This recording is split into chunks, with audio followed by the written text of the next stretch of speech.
Well, back in the city, the campaign promises by Nairobi Governor Mike Sonko to quickly fix the problems facing the city may just be here to haunt him. The ugly face in this case is that of unprecedented dilapidation of roads, an influx of street families and hawkers into the central business district, and a tangibly stinking garbage menace in the streets of Nairobi. As NTV's Silas found out, the dream of a better city seems to be keeping its distance from reality in light of the Nairobi regeneration project, with the deadlines for some of those projects having lapsed unfulfilled.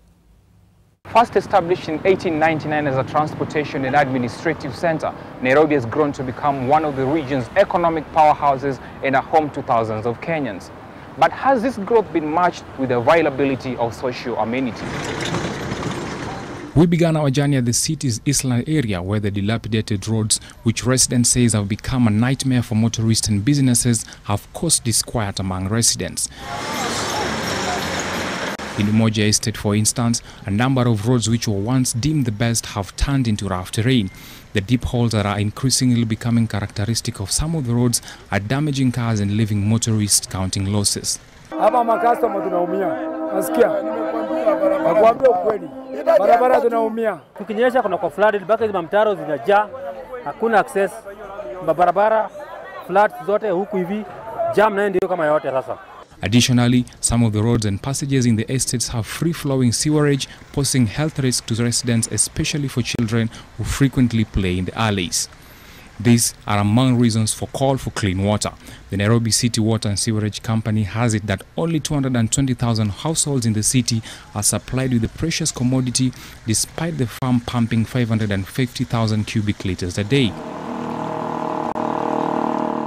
And another menace, the long tails of traffic that cause losses of millions of shillings daily in lost productivity. The governor promised to decongest the city center and relocate matatus to terminal outside the CBD and introduce the higher capacity buses.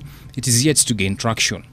But the county government is insistent that while much is yet to be done, its efforts to improve the status of the city have been nothing but impressive, citing the city cleanup drive and the ongoing refurbishment of roads. All this despite the glaring evidence that tells a different tale. You can be assured from where we sit and where we all reside, work has been done. We cannot say we have cleared all the garbage, but the major dumping, illegal dumping sites have been cleared. And I want to believe for the last 10 days, we have been able to do a considerable amount of work.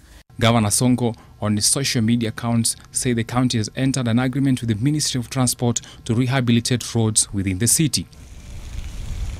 Focus is now on the newly constituted Nairobi regeneration team, whose task, according to President Uhuru Kenyatta, is to rid the city of garbage, organize the public transport, as well as ease access to better housing through a mortgage system. Some of the timelines set have lapsed, with just about all the targets having been missed. The promise from no less than the head of state was that failure to deliver would see those responsible resign.